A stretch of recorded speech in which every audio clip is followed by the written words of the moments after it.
Buscando para eso. Ya podemos, ahora sí, estamos grabando la conferencia, así que bienvenidos. Siguen entrando, así que, pero ya no vamos a poder seguir esperando, ya tenemos 20 minutos en espera y vamos a arrancar con con la conferencia. Como les decía en un inicio, cómo hemos cada vez siendo más personas que nos estamos uniendo en este movimiento social. Antes nos llamábamos heridas que no sanan, ¿se acuerdan? Así empezamos, muchos de ustedes nos están siguiendo desde entonces con heridas que no sanan. Pero bueno, luego nos damos cuenta que nos llegaban algunas recomendaciones de por qué heridas que no sanan, si sí sanan, y esa es la esperanza de poder sanar. Entonces, cada vez se nos están agregando más personas interesadas en poder hacer esta iniciativa social desde la ser pacíficos, pero activos. No estamos haciendo una iniciativa social desde un tipo de agresión social, de marchas o de críticas, sino desde la perspectiva del aprendizaje, del compartir conocimiento.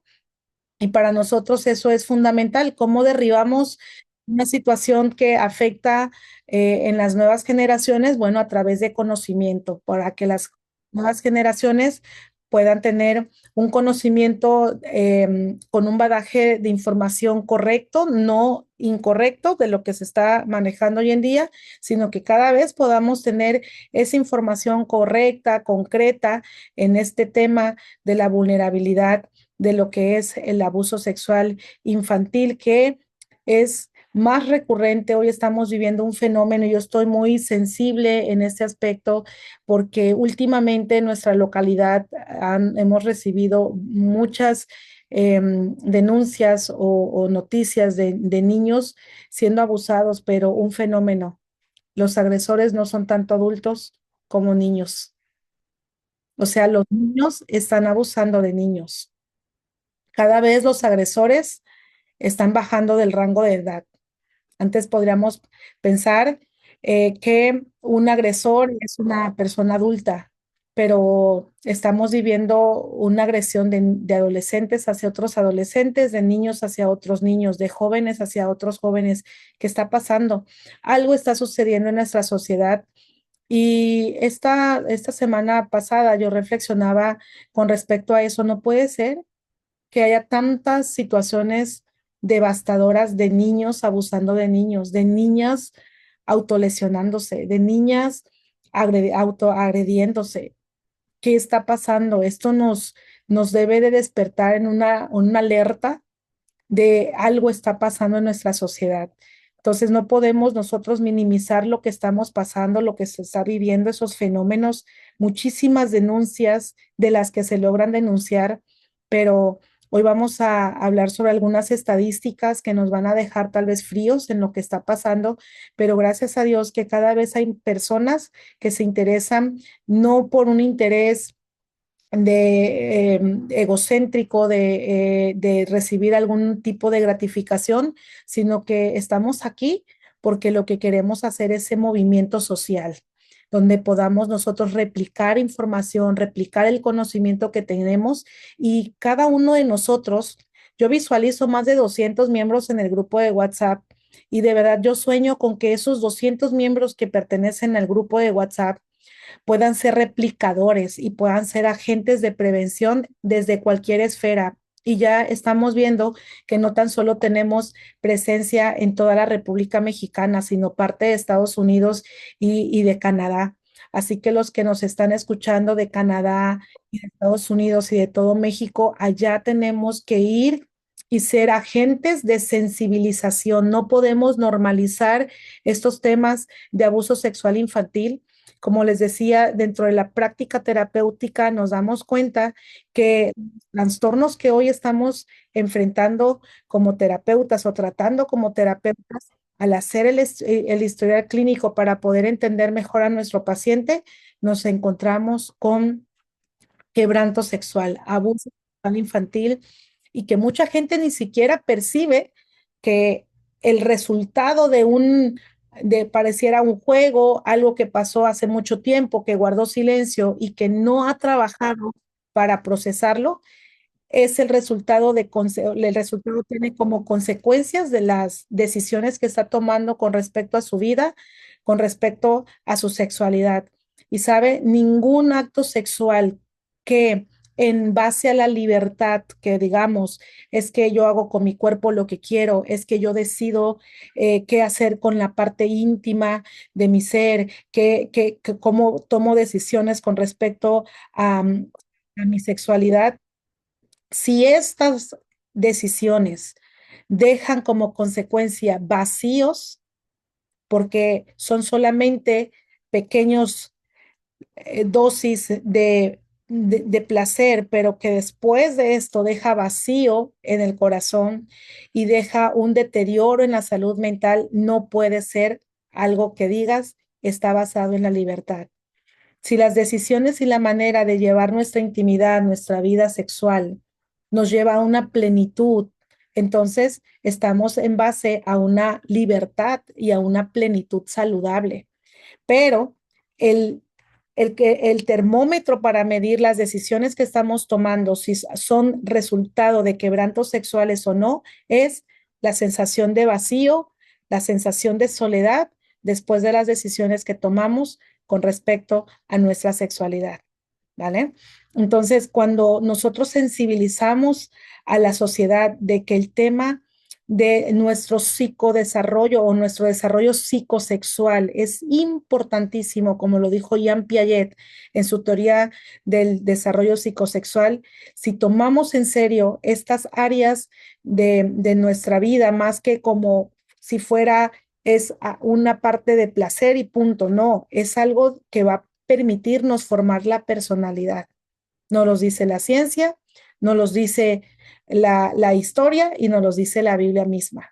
Así que tenemos que reflexionar sobre estos temas y no minimizar el daño que se pueda hacer. Así que yo les felicito a todos y les agradezco. Tenemos mucha gente nueva.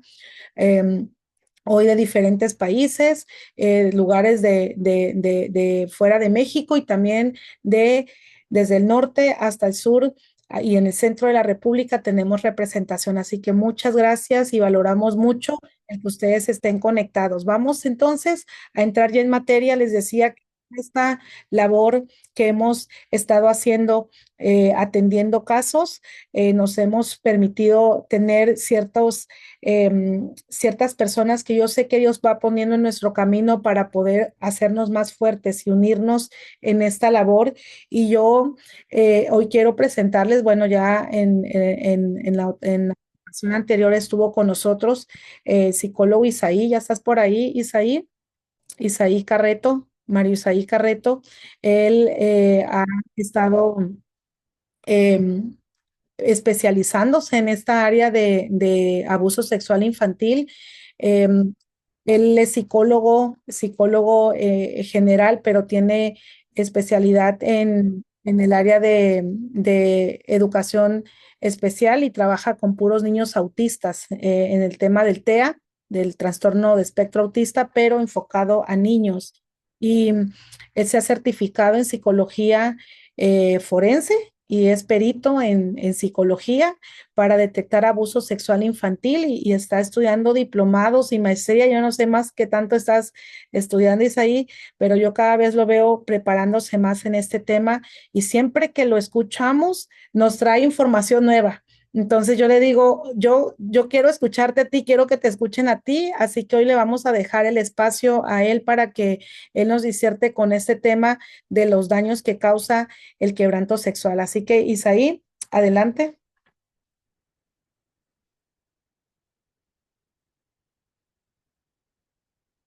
Hola, hola, ¿qué tal? Buenas noches. ¿Sí me escucho? Sí, sí, adelante. Ok. Bueno, pues buenas noches a todos. Acá todo en el norte todavía es un poquito, es tarde acá todavía. Estamos a una hora de diferencia. Buenas tardes, noches a todos. Y bueno, pues para mí es un honor estar aquí con ustedes para hablar de un tema de gran importancia y de gran sensibilidad. que es el abuso sexual infantil. Y bueno, mi nombre es Mario Isaí Carreto López, soy psicólogo, psicólogo general, pero me he especializado en el trabajo con niños, en la detección temprana del autismo, desde un añito hasta 13 años, y también en el área del abuso sexual infantil. Y bueno, pues en esta tarde yo quiero abordar algunos aspectos bien fundamentales y bien importantes. Am, Quiero hablar sobre qué es el abuso sexual infantil para poder comprender la gravedad, ¿no? de esto, su alcance y también sobre los signos del quebranto sexual. Ahí está en la diapositiva. Ajá. Los signos del quebranto sexual que nos van a permitir, ¿no? ayudar a identificar posibles casos y pues también saber cómo actuar ante esto. Eh, Quiero también hablar sobre algunos mitos que son importantes, algunos mitos que se han hecho eh, con respecto a las víctimas, a los niños y niñas de abuso sexual infantil, ¿no? Algunos mitos que se escuchan y yo creo que muchos de nosotros los hemos escuchado también. Y por último, me gustaría también abordar la psicología del niño y de la niña abusada sexualmente. Eso es de lo cual yo quiero hablar en esta tarde. Y bueno, vamos a la siguiente diapositiva, por favor. Em, Quiero em, definir qué es el abuso sexual infantil. La definición que considero como la más completa es esta, ¿no? Dado que abarca todos los aspectos y es la siguiente. El abuso sexual infantil se considera abuso sexual infantil a involucrar al niño en actividades sexuales que no llega a comprender totalmente, a las cuales no está en condiciones de dar consentimiento informado o para las cuales está evolutivamente inmaduro y tampoco puede dar consentimiento o en actividades sexuales que transgreden las leyes o las restricciones sociales. Y el abuso sexual se manifiesta, la siguiente, por favor, en actividades entre un niño y un adulto o entre un niño y otro que por su edad o por su desarrollo se encuentra en posición de responsabilidad, confianza o poder. Esas actividades cuyo fin es, pero no se limitan a la inducción a que un niño se involucre en cualquier tipo de actividad sexual ilegal, la explotación de niños a través de la prostitución o de otras formas de prácticas sexuales ilegales y la explotación de niños en la producción de materiales y exhibiciones pornográficas. Bueno, está amplia la definición, ¿no? Pero me gustó porque abarca eh, todas las áreas. Entonces, está muy completa esta definición de lo que es el abuso sexual infantil. Bueno, en otras palabras, lo que yo acabo de leer aquí es el abuso sexual infantil ocurre cuando un niño es involucrado en actividades sexuales que no entiende, que no tiene la capacidad para poder entender, para las que no está preparado o a las que no puede dar su consentimiento. Y esto puede suceder cuando un adulto o un niño mayor a él, que tiene más poder o más responsabilidad, obliga o manipula a un niño más pequeño. Entonces, el abuso puede incluir cualquier acción con intención sexual. El abuso sexual puede incluir cualquier acción con intención sexual, como tocar al niño de manera inapropiada, obligarlo a participar en actos sexuales, exponerlo a un contenido pornográfico, eso es abuso sexual, y también incluye lo que es la explotación infantil en la prostitución o en la producción de imágenes también, o los videos, ¿no? Que son de contenido sexual. Entonces, en resumen, es cuando un niño es utilizado. ¿Para qué? Pues para la satisfacción sexual de otra persona, violando la seguridad del menor, violando la confianza del menor y violando el bienestar, tanto del niño como de la niña. Entonces, eso es a grandes rasgos lo que es el abuso sexual infantil. La siguiente diapositiva, esa, por favor. Miren, estas estadísticas son muy importantes. En la pasada plática que tuvimos también las compartí y quiero volver a compartirlas hoy. Estas estadísticas son algunos datos que nos ayudan a que tanto ustedes como yo dimensionemos la magnitud de esta problemática, que no solamente es en nuestra ciudad o en nuestro estado, no solamente es en nuestro país, ya es a nivel mundial. Dice, 1 de cada 5 niños sufrirá abuso sexual antes de cumplir los 18 años. O sea, esto es según la Organización Mundial de la Salud, la OMS. 1 de cada 5 niños, fíjense, o sea, es alta la cifra. 1 de cada 5 niños sufrirá abuso sexual antes de cumplir los 18 años. ¿Qué quiere decir esto? ¿Qué significa? Esto significa que en cada grupo de niños que nosotros hemos atendido, sea en la escuela, en la iglesia, donde sea, hay una alta posibilidad de que alguno de ellos ya haya sido víctima de abuso sexual. 1 de cada 5. La siguiente estadística dice que el 80% de los casos ocurre dentro del círculo cercano del niño, es decir, por familiares, amigos de la familia de mucha confianza, vecinos, personas en quienes los padres confían. Entonces, esto hace que el abuso sexual pues sea difícil de detectar. ¿Por qué? Porque el niño muchas veces no lo identifica como tal o tiene miedo de exponer la situación. Y luego la siguiente dice, solo 1 de cada 10 niños denuncia el abuso a tiempo. 1 de cada 10 niños denuncia el abuso a tiempo. Esto nos dice que en la mayoría de los casos, los niños guardan silencio, los niños no hablan, y ahí es el silencio de la víctima, ¿no? Lo que hablábamos la otra vez. Entonces, en la mayoría de estos casos, los niños permanecen en silencio, y puede ser por muchas cosas, puede ser por miedo, puede ser porque están confundidos o porque no saben cómo expresar lo que ha sucedido. Entonces, estas estadísticas son altas.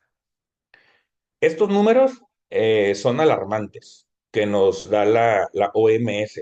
Son números alarmantes, pero detrás de cada cifra que aquí hemos leído, hay una realidad que todavía es más dura, es más difícil que eso. ¿Cuál es? Las consecuencias psicológicas y las consecuencias emocionales que estas experiencias dejan en los niños. Entonces, sabemos que el abuso sexual infantil no solamente lastima el cuerpo, sino que deja heridas más profundas que eso en el corazón del niño, en la mente, en el alma. Entonces, hay todavía más allá, no solamente quedan heridas físicas, hay heridas más profundas. La siguiente, por favor. Ok, aquí quiero hablar de los tipos de abuso. Em, el abuso sexual que ocurre fuera del ámbito familiar es llamado abuso exogámico. Y el que ocurre dentro de la familia, dentro del núcleo familiar, es llamado abuso endogámico o incesto. Hemos oído más la palabra incesto, ¿no? Muchas veces que endogámico. Entonces, en general, este último, el endogámico, el abuso sexual endogámico suele ser el más conflictivo, em, sobre todo cuando el agresor es el propio padre, pasa mucho, o el padrastro del niño o de la niña, ¿no? Víctima con la cual, pues, este agresor, este victimario convive. Esto suele ser así por varios motivos. Porque siente lealtad hacia su abusador, quien suele ser una persona querida para la víctima, ¿no? En otros aspectos, o porque depende económicamente del agresor, o porque está amenazada por el agresor, o teme ciertas represalias, no solo respecto de su propia persona, sino también teme que si habla, que si expone lo que ha sucedido y se anima a pedir ayuda, le pase algo malo a su mamá, le pase algo malo a sus hermanos por haber hablado. Entonces, esto lo vemos mucho. Las víctimas siempre guardan silencio porque el agresor lo amenaza. Si tú dices que pasó esto, voy a matar a tu mamá. Si tú dices que yo maté, que yo abusé de ti, que te toqué, voy a matar a tus hermanos. Entonces, ¿qué pasa con el niño, con la niña? Se la creen y guardan silencio. Entonces, estas palabras que ustedes ven aquí, los tipos de abuso, endogámico, que es dentro de la familia, y exogámico, que es fuera de la familia. Endo, ¿qué significa? Endo significa dentro, ¿ok? La palabra endo es dentro. Y gamos significa matrimonio o unión. Entonces, se usa para referirse, endogámico, se usa para referirse a lo que ocurre dentro de un grupo cerrado, que en este caso estamos hablando dentro de la familia, ¿ok? Eso es endogámico. Y el exogámico, exo significa fuera, fuera, ¿ok? Por lo que exogámico se refiere a algo que sucede fuera del grupo familiar. Por eso el abuso endogámico es el que ocurre dentro de la familia y el abuso exogámico es el que ocurre fuera de ella. ¿Ok? Entonces, estos son los tipos de abuso. Entonces, el abuso sexual eh, incluye muchos tipos de actividades.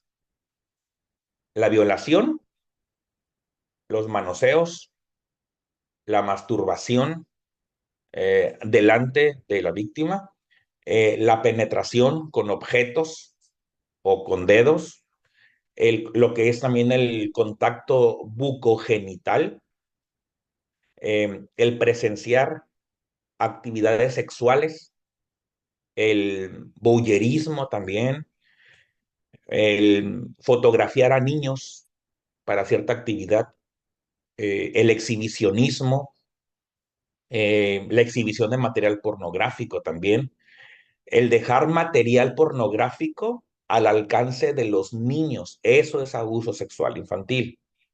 Las miradas libidinosas que ciertos pederastas no pueden hacerle a los niños, la gente pedófila, eh, involucrar a los niños también en conversaciones sexuales de adultos. Un niño no tiene nada que hacer en una conversación sexual de un adulto. Eso es abuso sexual. El acoso sexual, el matrimonio infantil también, la mutilación de los genitales, eso es abuso sexual, y lo que es la prostitución infantil. Todo esto es abuso sexual infantil. Creo que la conferencia pasada nos preguntaban eh, si el ver películas pornográficas delante de un niño se consideraba un abuso sexual. Sí, por supuesto que también eso es abuso sexual infantil. ¿Ok? Siguiente, por favor, diapositiva. Ok. Aquí quiero hablar sobre ciertos mitos en cuanto a los niños y niñas abusadas sexualmente. Son siete mitos.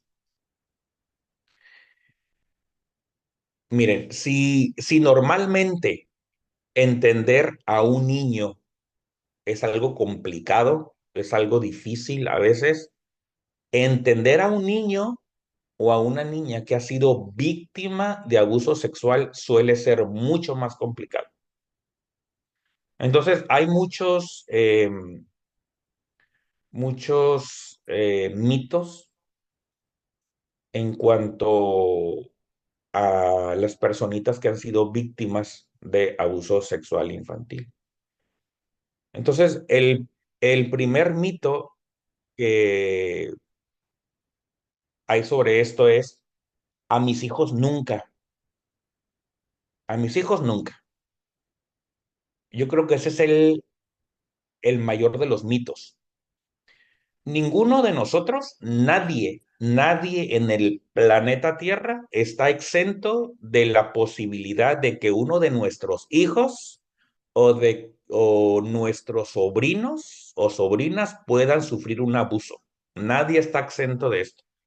Sobre todo teniendo en cuenta que las estadísticas actuales reflejan que entre varones y mujeres, uno de cada 5 personas han sufrido algún tipo de abuso en el mundo. Entonces, ese es el primer mito. El segundo mito es, solo le sucede a los pobres. Es otro mito. Yo lo he escuchado, ¿eh? Solamente eso le sucede a los pobres, el abuso sexual, a los niños de muy bajos recursos. Hay personas que son de la creencia que en las familias, como dije, de bajos recursos económicos se da mucho más frecuente el abuso por el hecho de compartir la habitación y dormir todos juntos. Pero los psicólogos o psicólogas que trabajamos en consultorios privados, sabemos que esto no es más que otro prejuicio. El real caldo de cultivo, ¿no? Para que haya un abuso sexual no está en la pobreza. O sea, por supuesto que no, eso no está en la pobreza, no depende de la pobreza, sino en un cierto tipo de estructura perversa y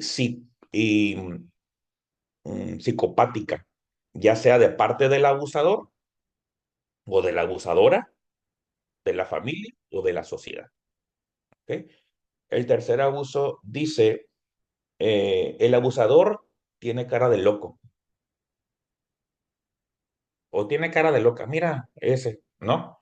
Miren, el abusador, esto es bien importante, el abusador, lejos de lo que muestran muchas películas, suele ser una persona con un elevado nivel de inteligencia. A veces son muy simpáticos y se ganan a la familia. Ah, es un buen amigo, ¿no? Es el mejor amigo de todo el mundo. Y generalmente estas personas son heterosexuales y están casados o casadas y cuenta con una elevada capacidad, vamos a decir, para expresarse verbalmente y es muy convincente a la hora de tramar mentiras. Sabe cómo llegar a las personas, ¿no? Con, con lo cual resulta tener la habilidad, ¿no? Para camuflajarse, ¿no? Bajo el disfraz de ser una persona excelente. Ese es otro mito. El mito número 4 dice, los niños o las niñas confunden la realidad con la fantasía. Hay, suele, ¿no? pasar esto de que creemos que está mintiendo porque es un niño.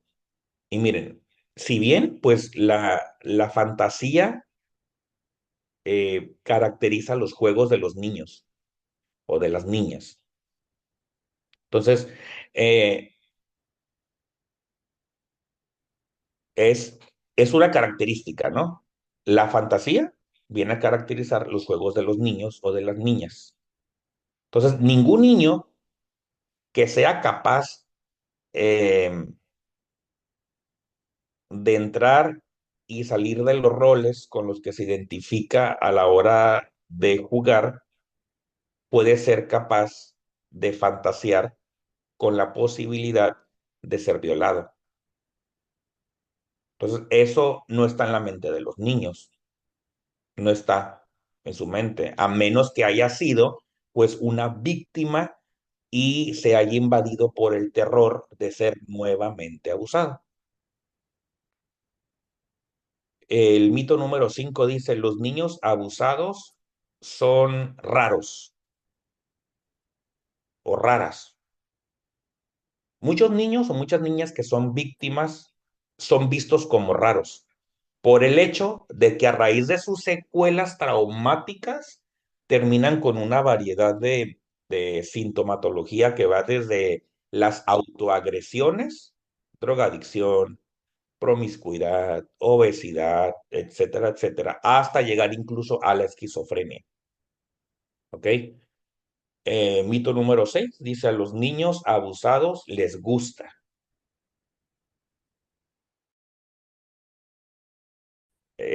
Este mito está sustentado por quienes creen que los niños o niñas vivencian la sexualidad de la misma manera que un adulto y que en el fondo pues gozan y hasta provocan ser abusados, que ellos mismos provocan a su violador, a su abusador.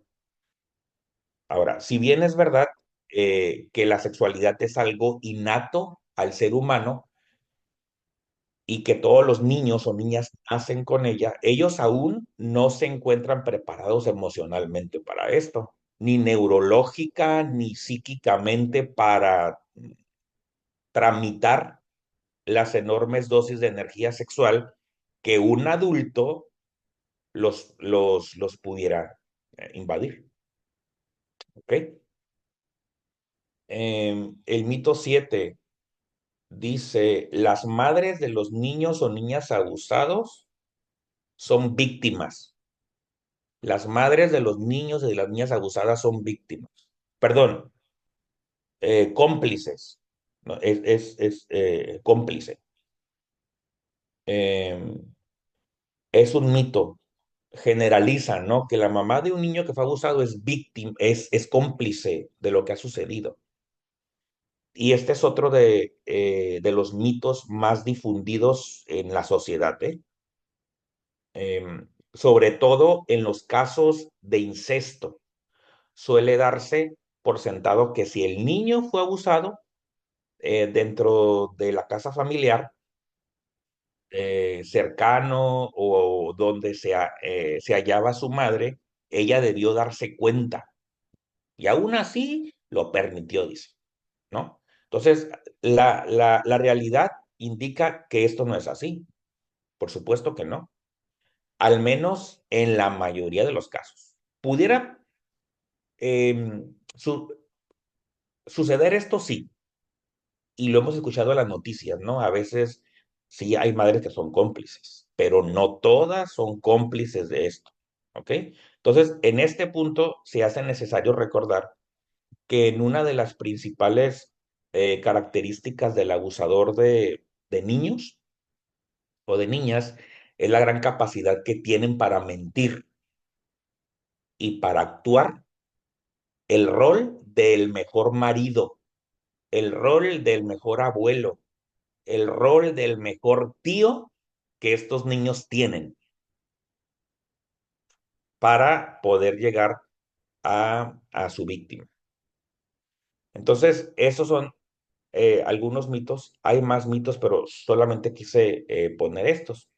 Entonces, el abuso sexual infantil es una realidad que cada uno de ustedes que están escuchando o me están viendo no debemos ignorar ni minimizar.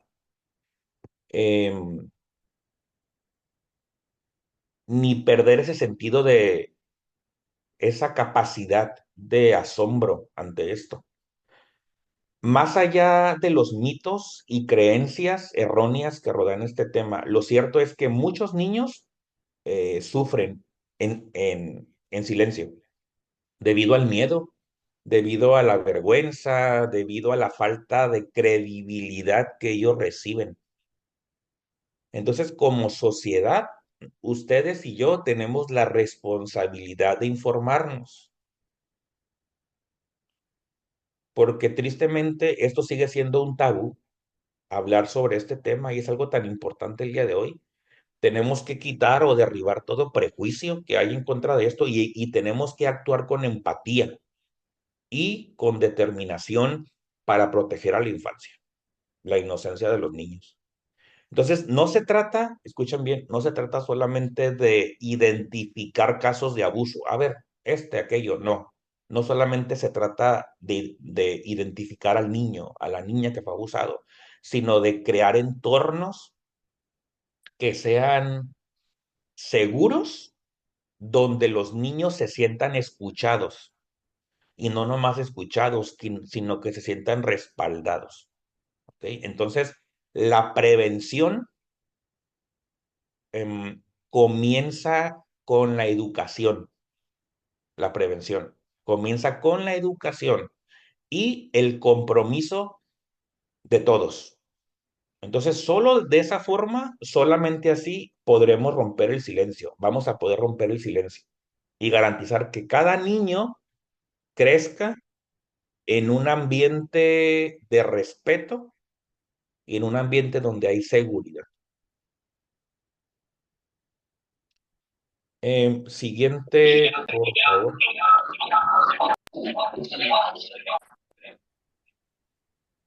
Siguiente de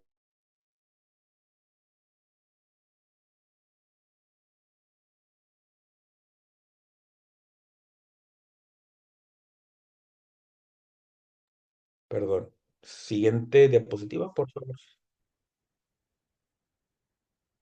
Permítame. Ok. Em, algunos indicadores, eso es importante. Algunos indicadores del abuso sexual infantil. Los indicadores físicos específicos.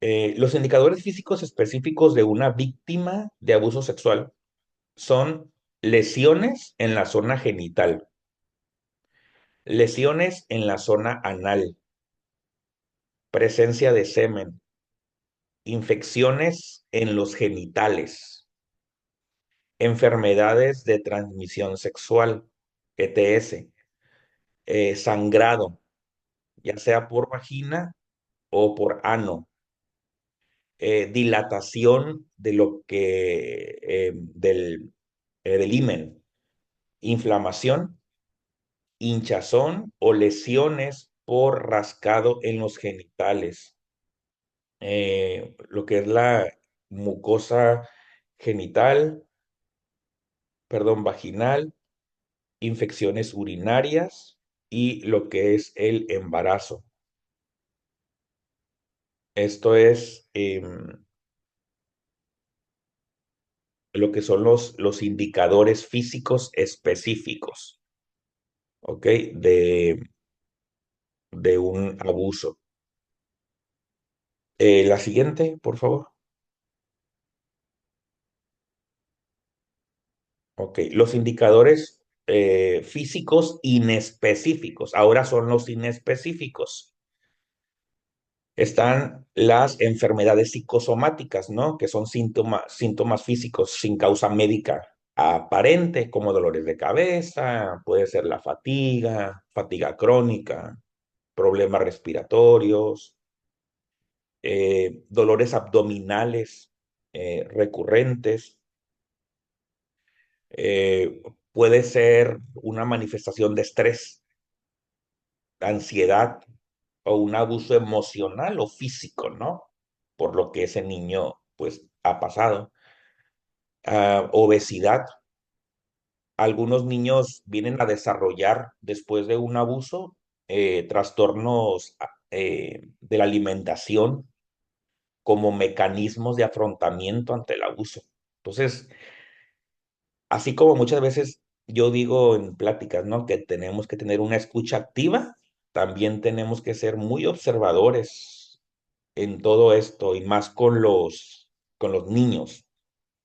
También está la anorexia nerviosa o la bulimia, ¿no? La relación con el abuso infantil puede deberse a sentimientos de falta de control, ¿no? De autodesprecio o intento de modificar su cuerpo para evitar el abuso, ¿ok? La enuresis, que es la incontinencia urinaria nocturna o diurna, ¿no? Puede ser aquí una respuesta al estrés que ese niño tiene o al trauma por el cual está pasando el niño, especialmente sí, en niños que ya habían superado el control de sus esfínteres. ¿Ok? Y luego está encopresis, que es la incontinencia fecal. Se asocia aquí con el abuso sexual o psicológico, ¿no? Generando una regresión en el control de igual de los esfínteres. También está la irritación, ¿no? De las tetillas, la dificultad para caminar y repentina y abrupta caída del cabello. ¿Ok? Esos son los indicadores físicos inespecíficos. Eh, la siguiente, por favor. ¿Ok? Y el indicadores psicológicos específicos, que es el relato del abuso. ¿Ok? Cuando un niño o una niña o adolescente relata un abuso, su testimonio debe tomarse en serio. Hay que creerle a las víctimas y minimizarlo, ni ponerlo en duda. Es clave escuchar a ese menor con empatía, sin presionarlo, ni tampoco influir en su relato. Hay que dejarlo a ese niño que hable, ¿no? Permitiéndole expresar lo que ha vivido a su propio ritmo. Entonces, aquí algunas, vamos a decir, consideraciones importantes. Número uno, no hacer preguntas sugestivas ni presionarlo para que hable más. Mm, mm.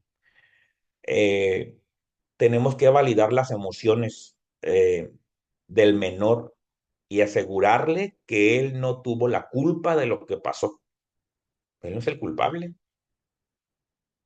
Otra cosa aquí es documentar el relato de manera objetiva y de manera profesional, siendo éticos, ¿no? Y, por supuesto, seguir los protocolos de una denuncia y protección infantil, ¿no? Según pues la legislación que esté vigente en ese entonces. Entonces, el relato del abuso es un indicador clave que, que requiere atención inmediata, ¿ok? Para garantizar siempre la seguridad y el bienestar del menor. La siguiente, por favor. Ok, y aquí están los indicadores psicológicos no específicos. Ok, aquí está la masturbación compulsiva. Es una autoestimulación frecuente de la víctima y excesiva, ¿no? Que interfiere con la vida cotidiana del niño. Em, la introducción de elementos en la vagina o en el ano, ¿no? Que es una conducta inapropiada para la edad, que puede indicar exposición a situaciones sexuales, ¿no? O de abuso. Está la coerción sexual hacia niños más pequeños, ¿no? Los intentos de forzar a otros niños a realizar conductas sexuales, reflejando así, pues, posible imitación de experiencias que han vivido. ¿Ok? Em, la curiosidad sexual inusual. ¿Ese es un interés excesivo o es un interés inapropiado en temas sexuales para la edad del menor? Está el lenguaje sexual obsceno, otro indicador. Es un uso repetitivo, ¿no? De palabras o expresiones sexuales avanzadas que pueden haber sido aprendidas durante esa experiencia. ¿ok? De experiencias inadecuadas. Está el conocimiento eh,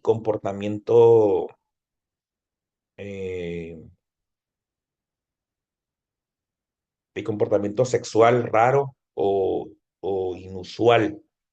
¿Ok? Son actitudes o son conocimientos sobre sexualidad que no corresponden a la etapa del menor, a la etapa del desarrollo del niño. También está el comportamiento seductor a nivel sexual. Aquí son actividades, ¿no? Actitudes, perdón, provocativas o insinuantes del menor hacia el adulto o pares, ¿no? Lo que podría indicar una exposición previa a un abuso. Hay otro, ¿verdad? Me parece. Otra. Ajá. Está la confusión en cuanto a la identidad o a las normas sexuales. Aquí hay una dificultad por parte de la víctima para diferenciar comportamientos adecuados e inadecuados en lo referente a la sexualidad. La hiperactividad también es otro indicador psicológico no específico, ¿ok? De una víctima. Son niveles elevados de energía que puede tener el niño, ¿no? Que pueden reflejar ansiedad o estrés interno, ¿no? ¿Y qué hace? Pues estar hiperactivo todo el día, no para, ¿no? Porque pasó por esta situación. Están las conductas regresivas también. Retornos, es un retorno a comportamientos infantiles ya previos, como chuparse el dedo. La enuresis, lo que hablamos ahorita, la encopresis, es una regresión, ¿ok? Está la anestesia emocional, falta de reacción emocional ante situaciones que normalmente generarían alegría, tristeza, miedo. Esa es una anestesia emocional. También otro indicador son las fobias o miedos que dice, pues ¿de dónde? O sea, ¿por qué tiene tanto miedo? Son miedos inexplicables, como dice en la diapositiva. Son temores intensos hacia personas, hacia lugares. Les da miedo dormir solos o a situaciones donde sin una causa, ¿no? Aparente.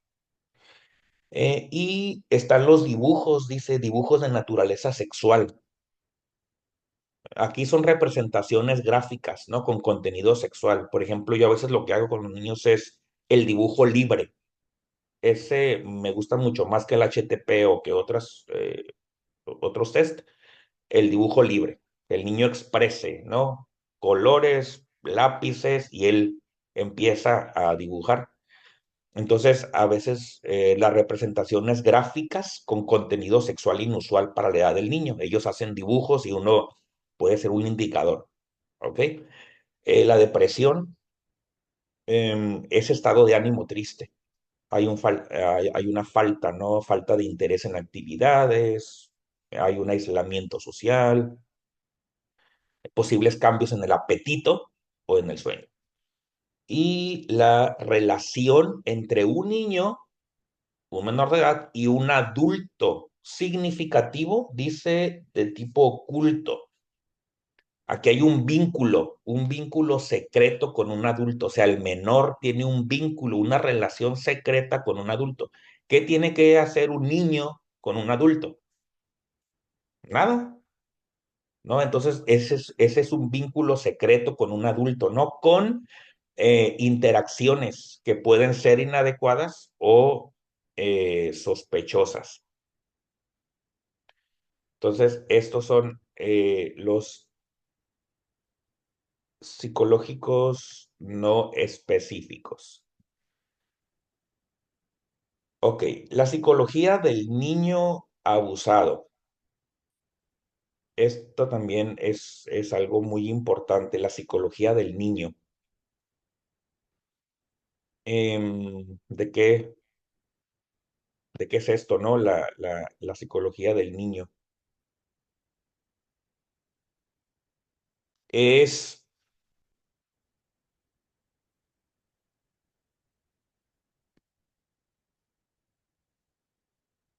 aquí es lo que el niño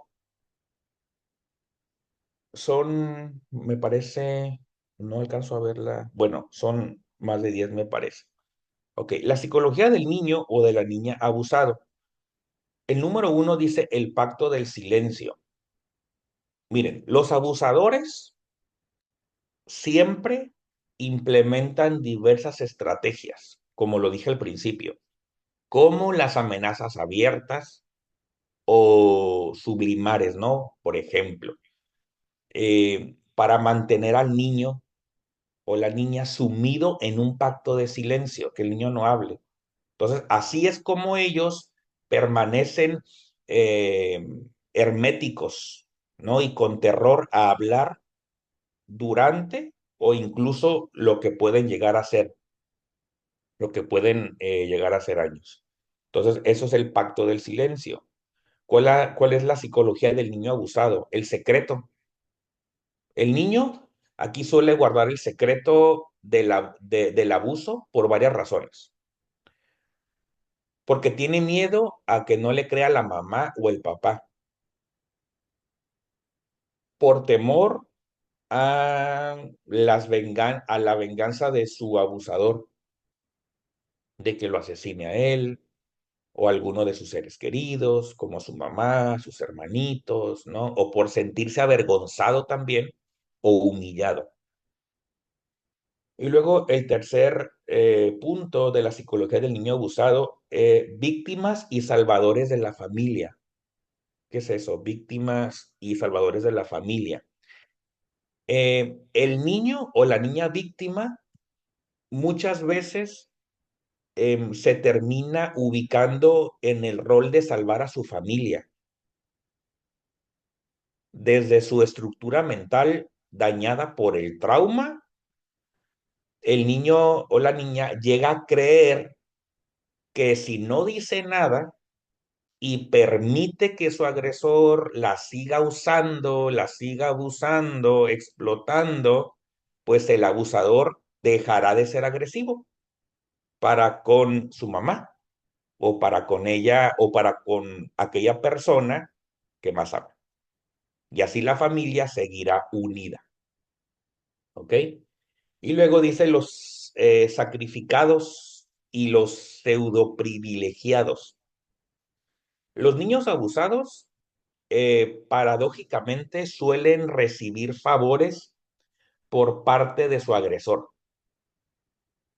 En general, el hecho de darles después de cada abuso un regalito de recompensa es una técnica que el agresor o que la agresora utiliza ¿para qué? Pues para manipular la mente del niño y dejarlo inmovilizado.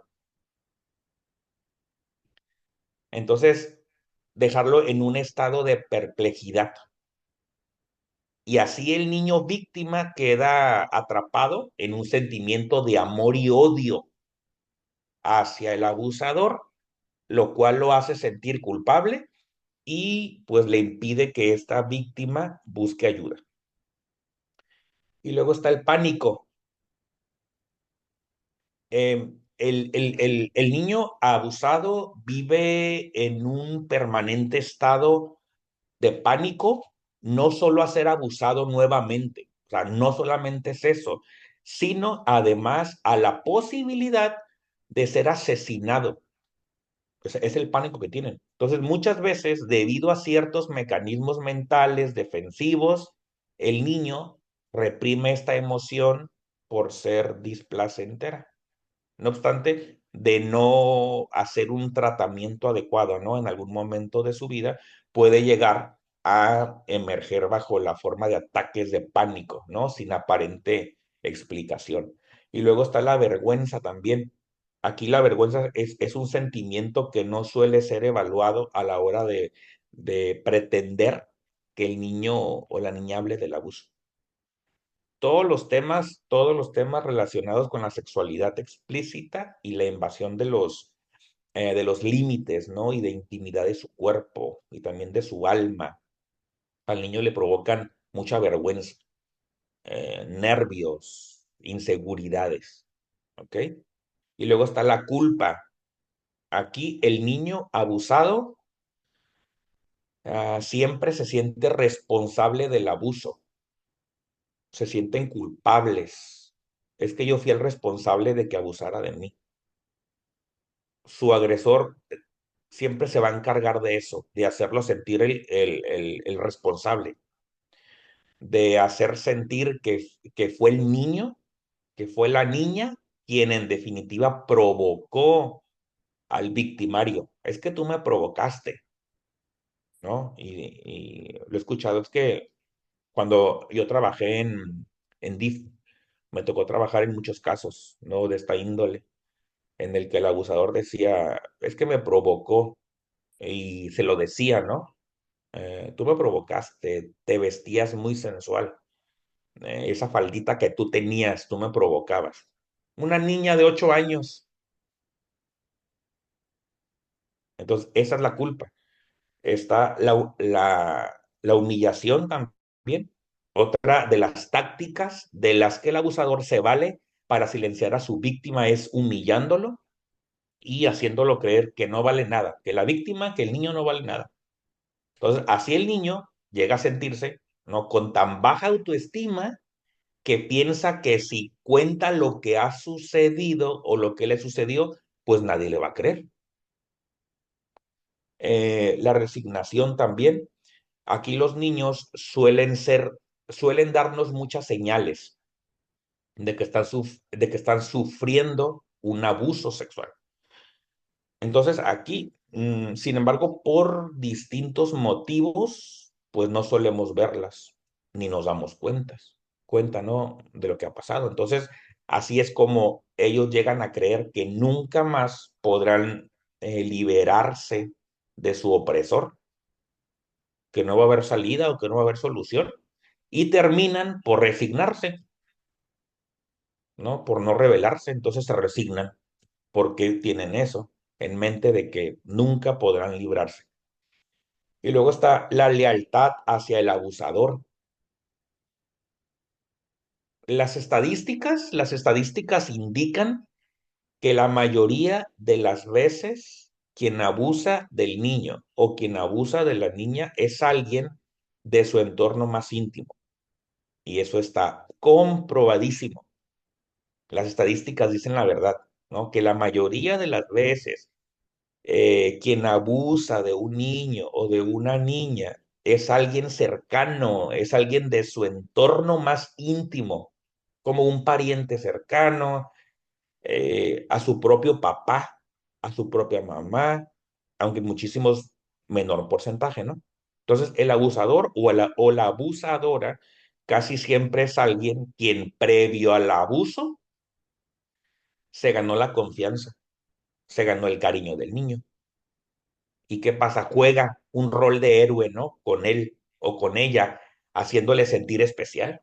Le da regalos, chocolatitos, dulces, es la forma. Y con eso hace que el niño pues se sienta especial, ¿no? Que el niño llegue a sentir una lealtad hacia esta persona debido a la admiración que suele tener. Así se introducen. Y luego está la retractación.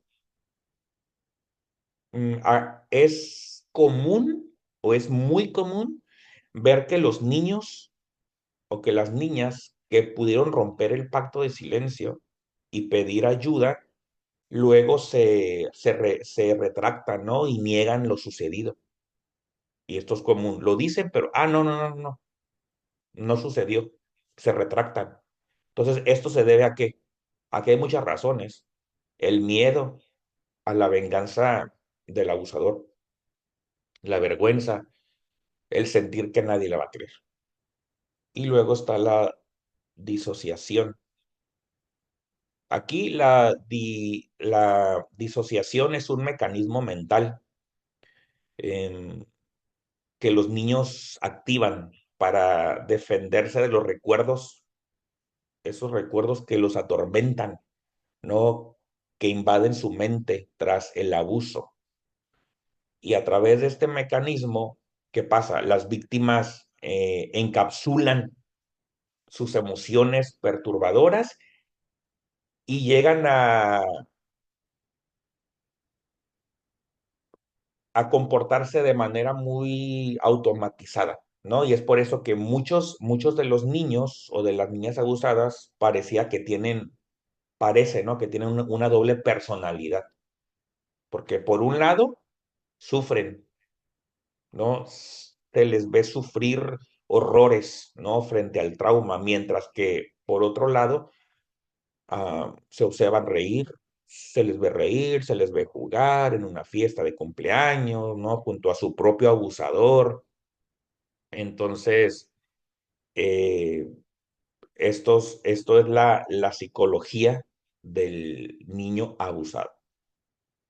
Entonces, el abuso infantil es una realidad que no podemos ignorar, no podemos ignorar ya. No solamente es un problema de las víctimas, no solamente es un problema de los victimarios, de los agresores, es un problema de todos, tanto de ustedes como mío, de todos. Es un problema de todos. Cada vez que nosotros callamos, cada vez que miramos hacia otro lado, le damos más poder a los depredadores y estamos condenando a un niño a vivir con miedo, le estamos condenando a un niño a vivir con culpa y con dolor cuando nos callamos. Entonces, yo creo que hemos comprendido un poco más, ¿no? Que el abuso infantil viene a dejar cicatrices profundas tanto en el corazón del niño como en la mente de un niño, pero también yo creo que hemos aprendido, hemos conocido que el silencio, el callarnos, eso es el mejor aliado de la violencia. El callarnos, el silencio es el mayor aliado de la violencia. Y romper el silencio es nuestra mayor responsabilidad. Es responsabilidad de ustedes y es responsabilidad mía. Entonces, identificar, denunciar y acompañar a la víctima es el camino. ¿Para qué? Pues para cambiar historias. Y no solamente cambiar historias, sino salvar a esas vidas. Y tristemente, esto sigue siendo un tabú, como lo dije al principio. Hace unos días hablaba con Naraí, de hecho, con mi colega, respecto a este tema.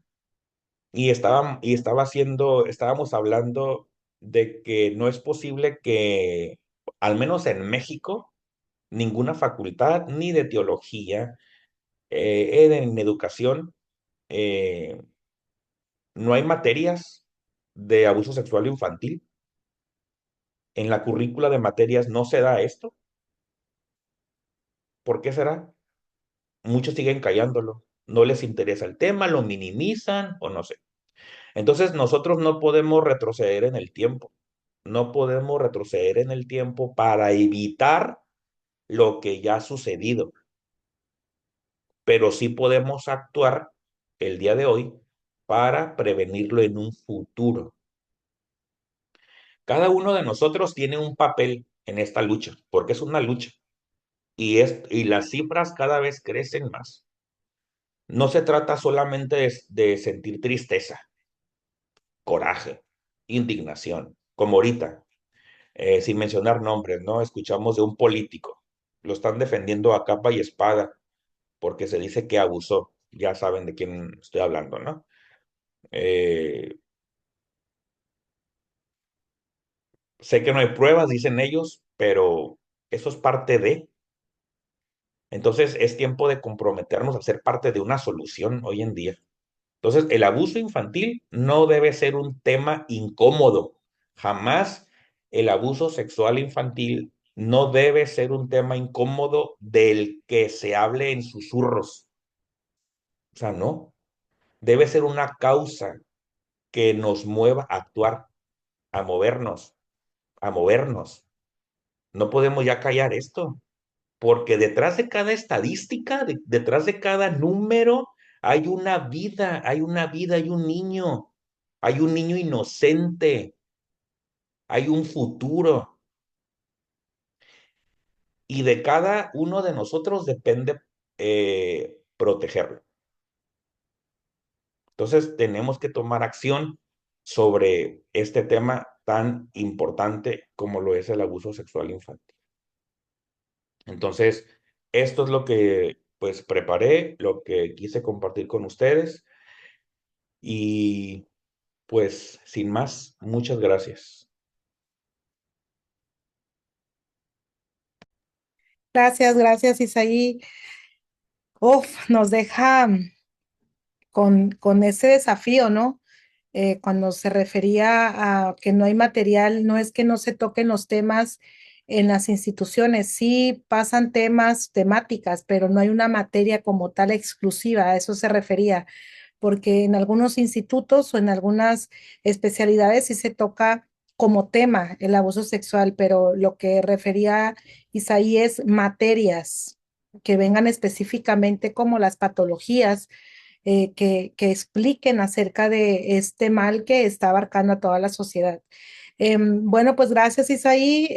Pareciera que esos son signos o son información que hemos compartido ya, pero cada vez se va actualizando y cada vez es de ponernos a pensar y de tomar nota para poder irnos sensibilizando y poder detectar a los niños, porque los niños sí hablan, sí, a través de su lenguaje no verbal pueden estarnos indicando de que están teniendo algún tipo de abuso, de quebranto, ¿sale?